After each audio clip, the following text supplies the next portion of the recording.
Hello YouTube.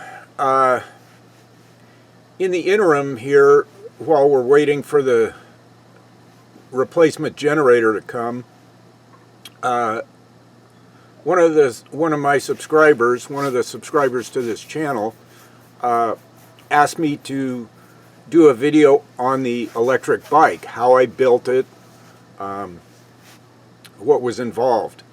And I thought that'd be a great video, and this is a great opportunity for me to do it. So I did a little backpedaling, a little research of the equipment that I acquired to build the bike, and we're going to go into that now. First, I'm going to just do a little overview of the electric bike itself, and then go into sourcing the parts. And I have a video. It's not my own, so I'm not going to put it on the website, but I'm going to put a link to it so that you can watch the person I actually bought the equipment from, how they assemble the components for the electric bike. So we're in the van, but we're not staying here long. Let's get to it and see what's involved in this electric bike.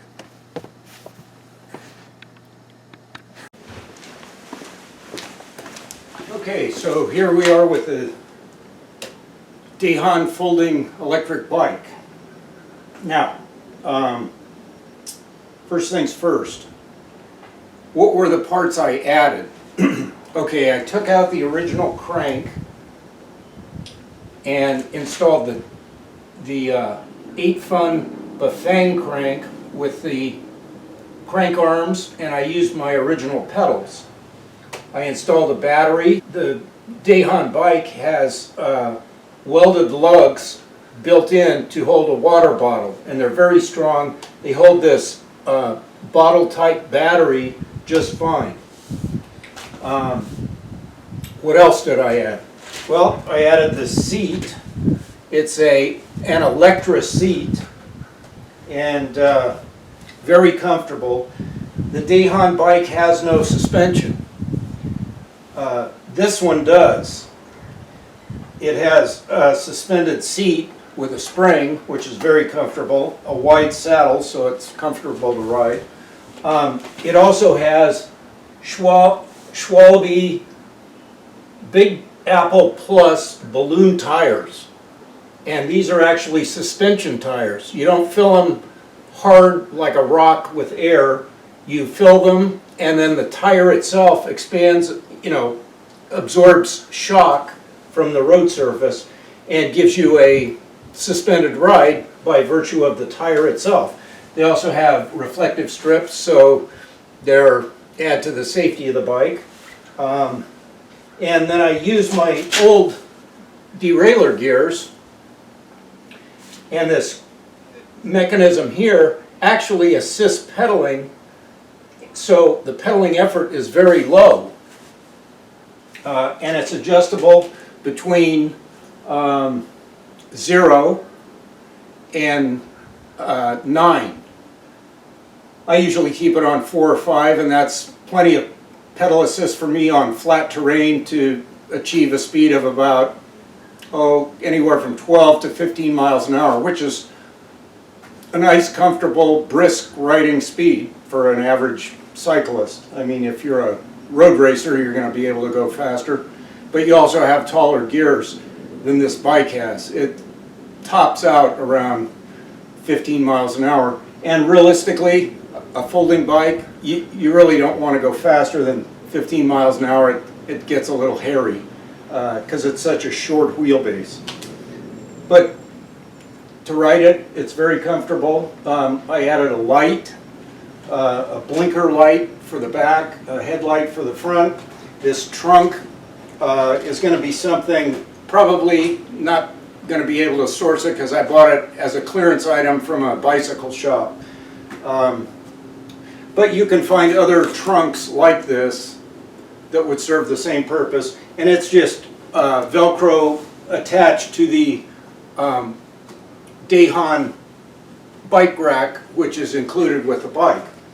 Now I'll show you, as we move around, I'll show you how this folds up, and then a little bit of close-up work on the dashboard control panel for the 8FUN motor drive, and a few other tidbits.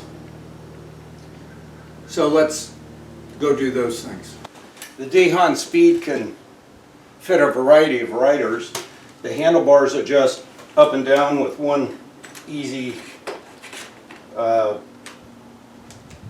adjuster. You can move the handlebars backwards and forwards, which is nice. You can find just the right place to be comfortable there. The seat moves up and down via another adjuster here, so you can adjust the seat down and you can adjust the seat up. And again, just one lever accomplishes that. The Dahon Speed has lugs here that were welded into the frame for a bottle rack, you know, to hold a water bottle. And so I use those welded in parts to mount the bracket that holds the battery. Now the battery is removable, and it's very simple. You just unfasten a plug back here,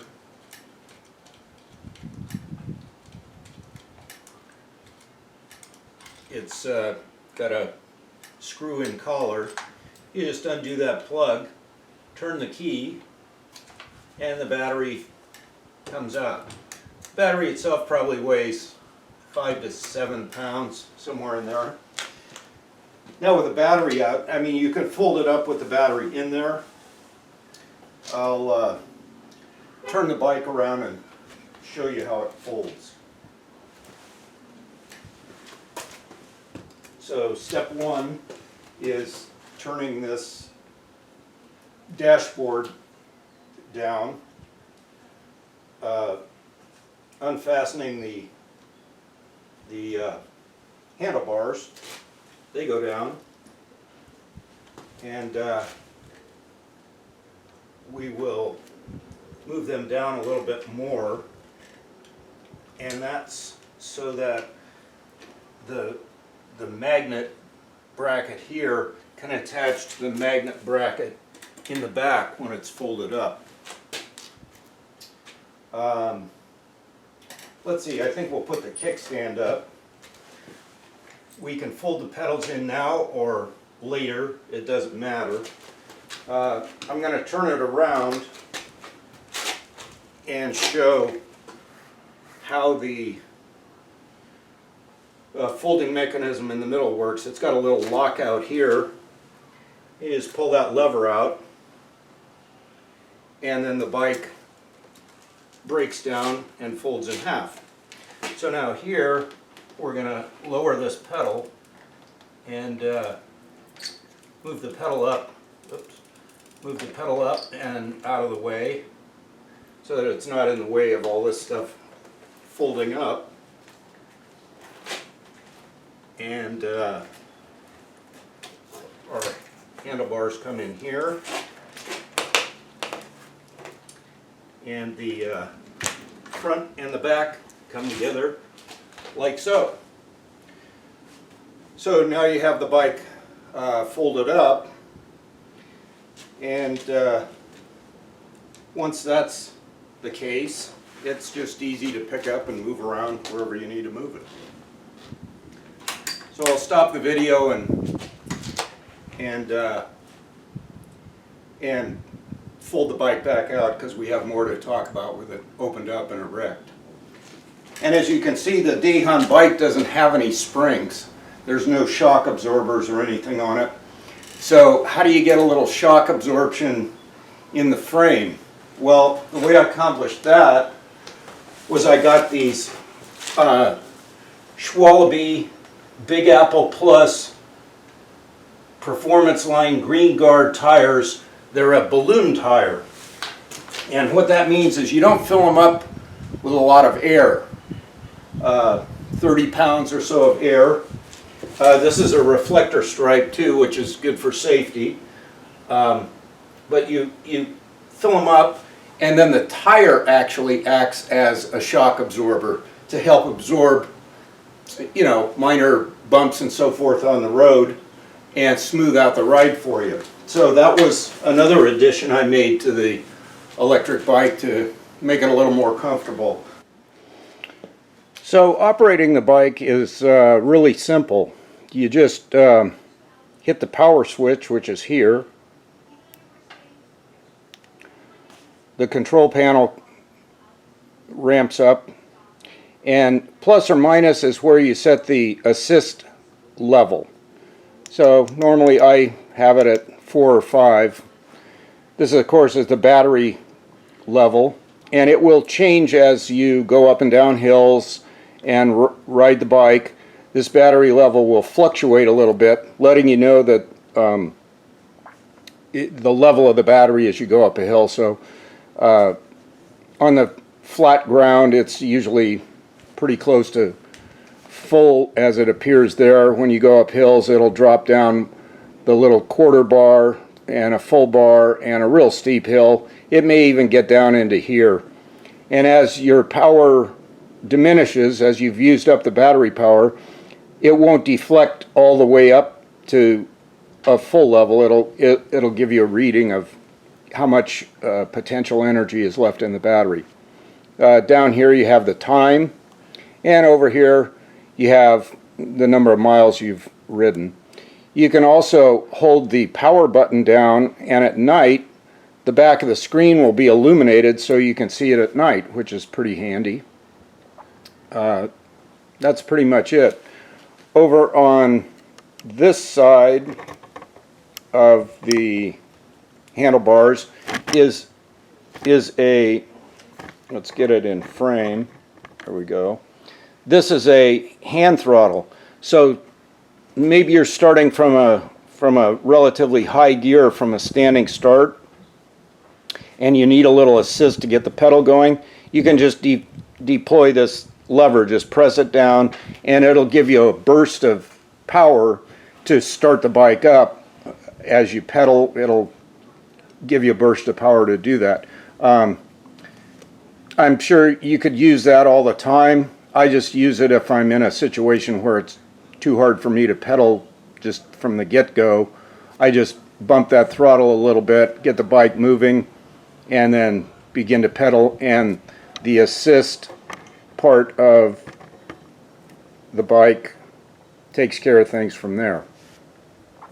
So that's pretty much it here on the dashboard. Let's go down and take a look at the motor assembly and how all those parts function together.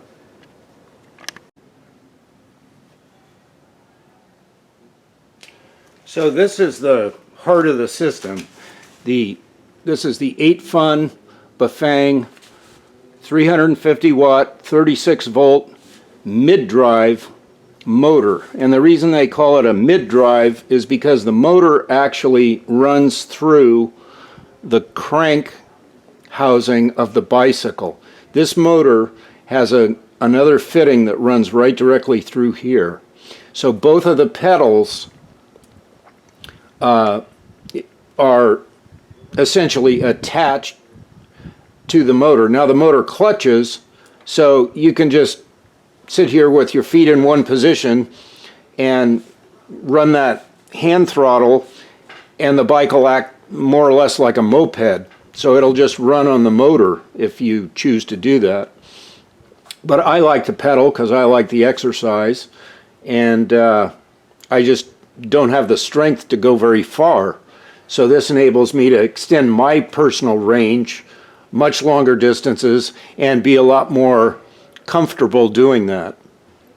So that's what I like.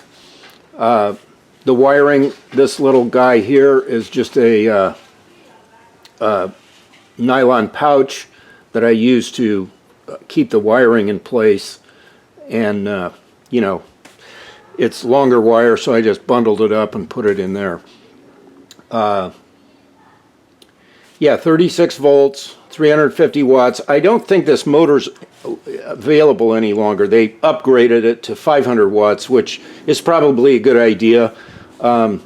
It shortens the range of the battery a little bit, but it gives you a lot more power, especially for riders that are a lot heavier. Now back here, I'll show you on up close. Let's see if we can get in kind of close. There we go.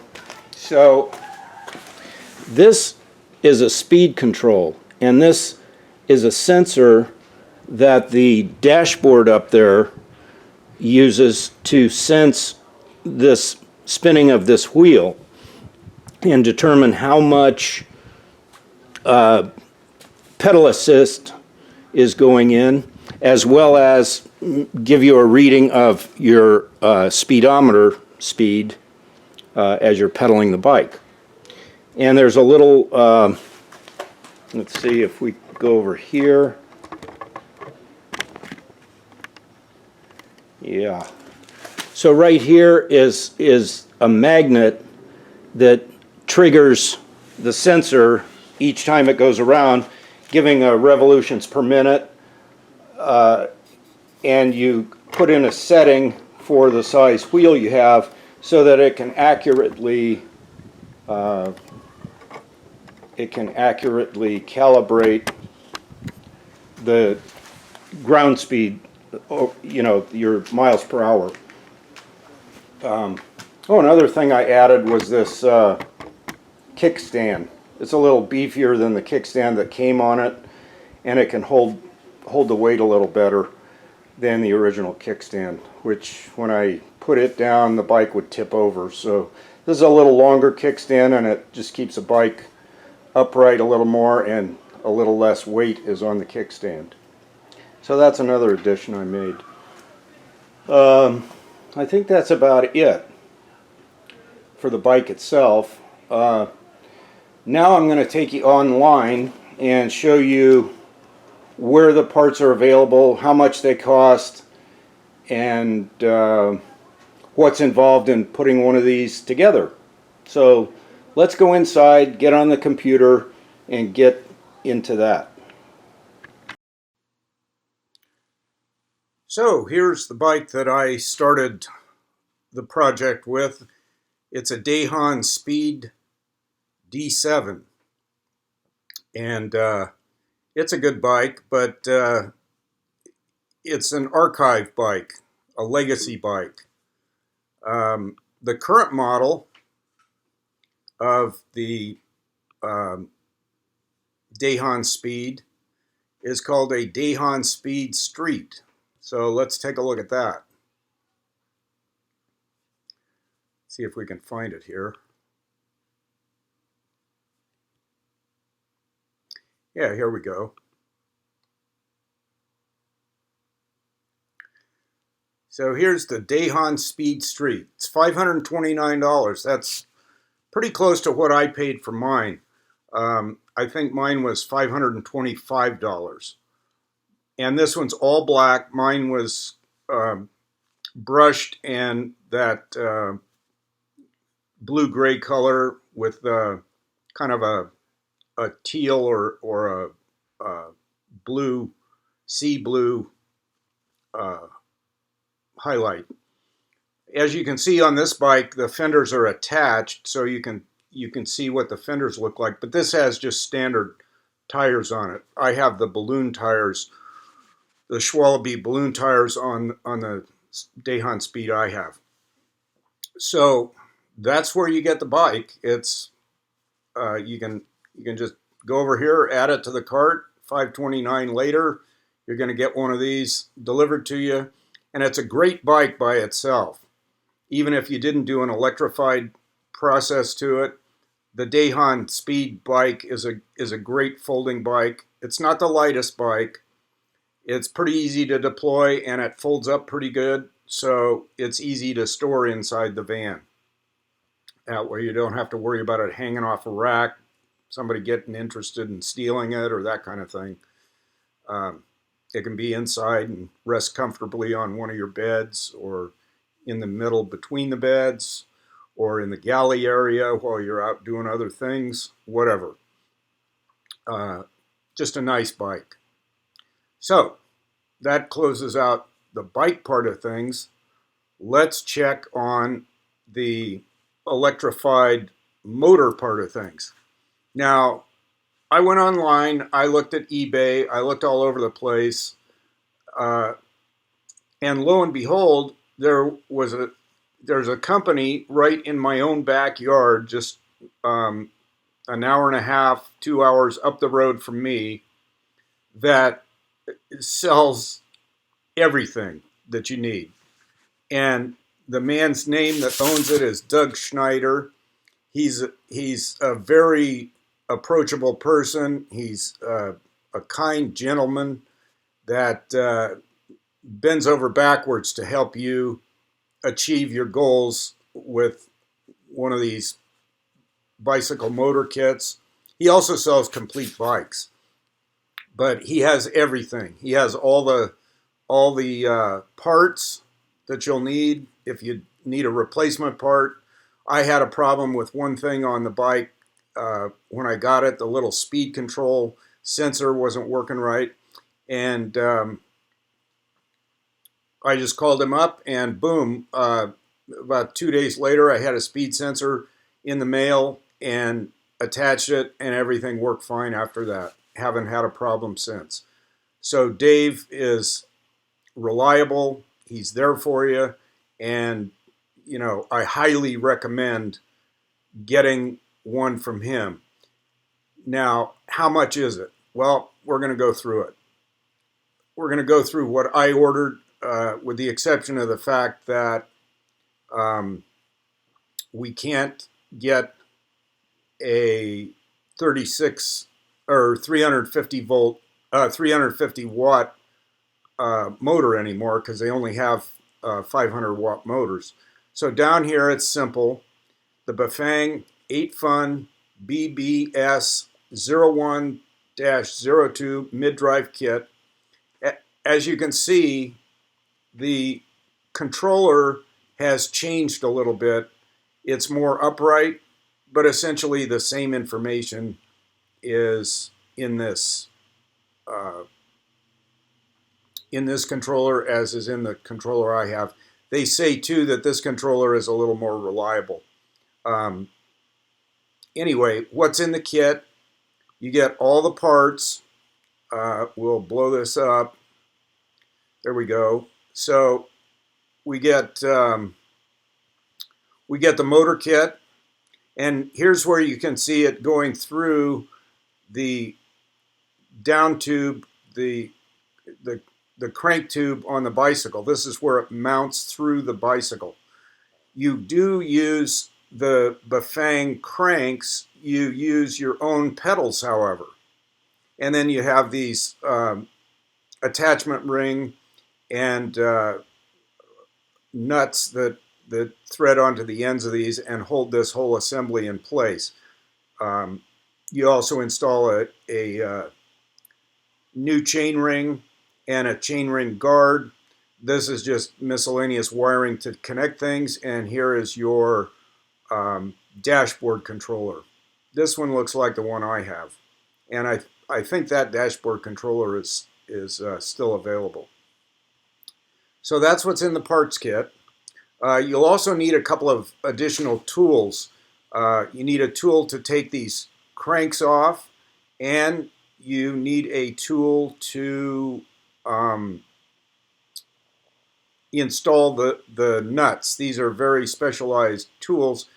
You can get them from Dave, the tools needed, or you can most of the time get them from a bicycle shop. They usually carry them too, but I would use Dave because he already knows the tool he has fits these nuts and will make the job much easier for you. So how much? What are we looking at? Well, let's choose our options. Here's a 36 volt 500 watt motor. Here's a display. We're going to pick this C965 black and white display. I don't need a color display. You could get one if you wanted to. And we're going to choose a battery option of a nice 36 volt, 14 amp premium cells battery. And his batteries are good. I've been using mine for 3 or 4 years now. And we have a final cost of $923. We're going to add it to the cart. And now we're going to go there and see one in the cart. And where do we go to check out? I probably go up here to the corner. View the cart. There we go. All right, so here we are. We're in our cart. I'm not ordering tools. You can order those. They'll add $50 or $100 to the price of the kit. So that'll get you in right around $1,000 for the kit. And then you just go down and your total, in my case, I'm in California, so it includes $77 in sales tax. Calculate shipping. I'm in California, United States, postal zip code. I'm going to put that in kind of blind here. Total, and proceed to checkout. We have what looks like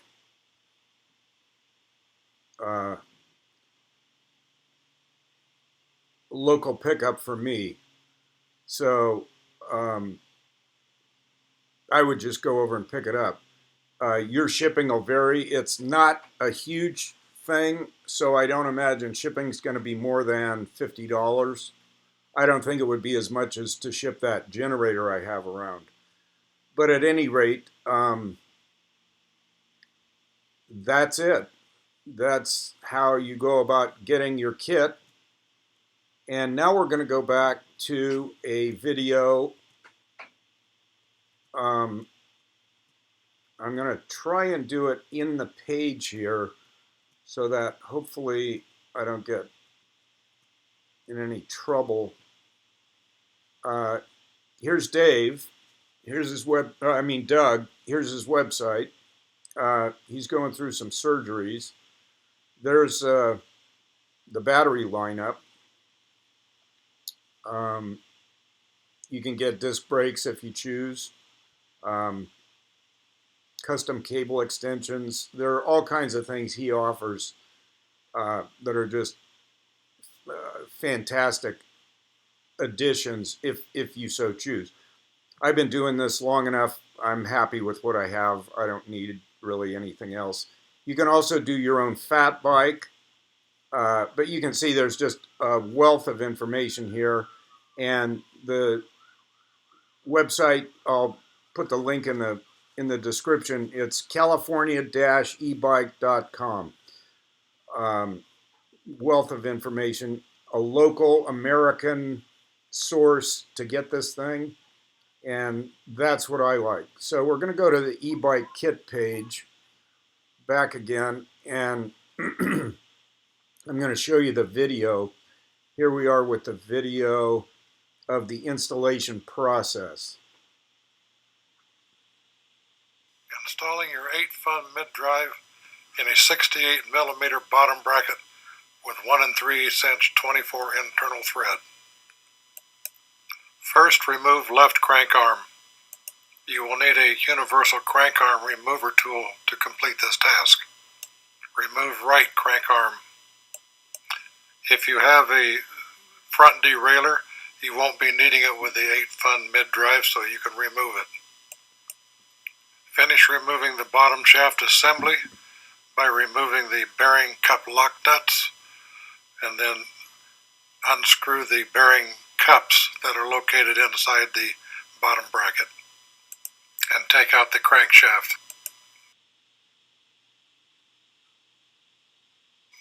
Starting mid-drive assembly.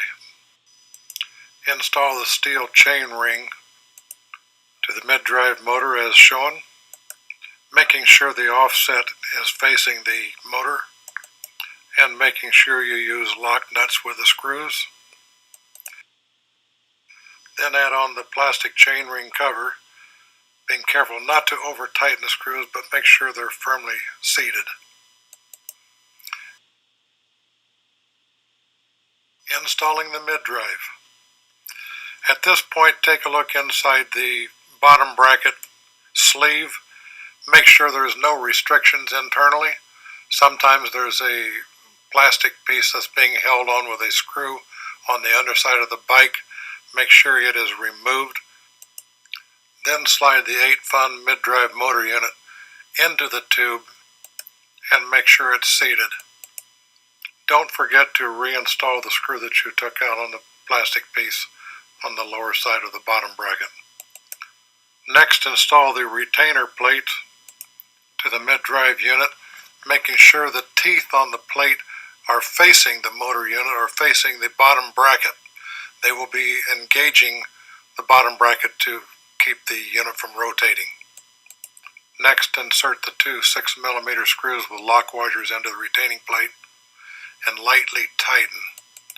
At this point, rotate the motor clockwise, stopping just short of the bottom frame or stopping just short of the cables that may run underneath that frame. Now tighten the two 6mm screws firmly. Next, install the thick slotted retaining nut and then tighten as tight as you can. Next, install the thin slotted nut and tighten it as firmly as you can. Next, you're ready to reinstall the new crank arms.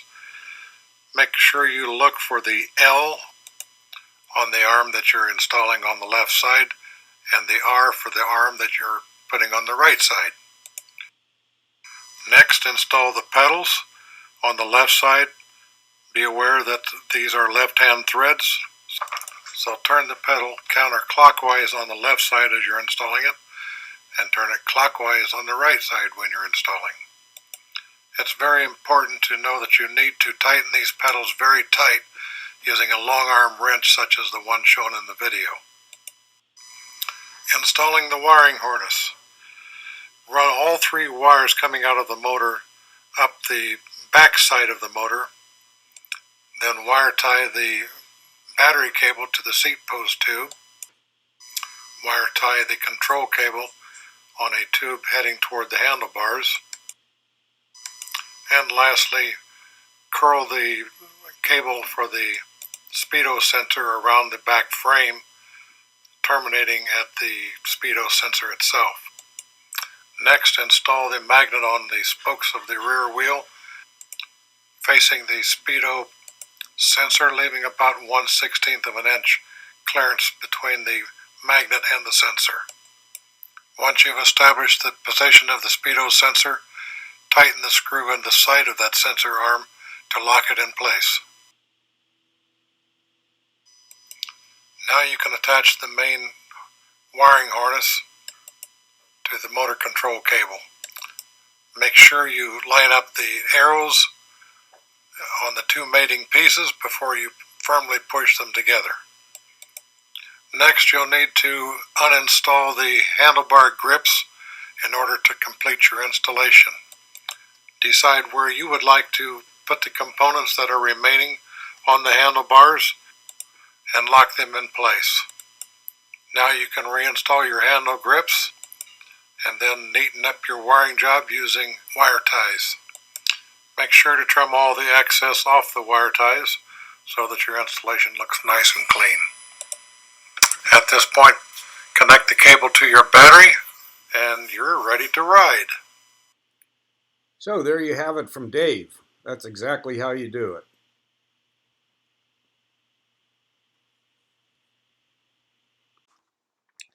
So there you have it.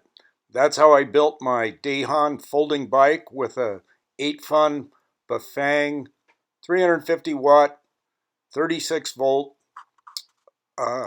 mid-drive motor accessory. So to Richard, I hope that helps you, Richard. And if you have any questions or need any more information, I'll do the best I can to try and help you. In the meantime, subscribe, like the video, give it a thumbs up if it was helpful to you, and comment as you see fit. Thanks for watching. So long.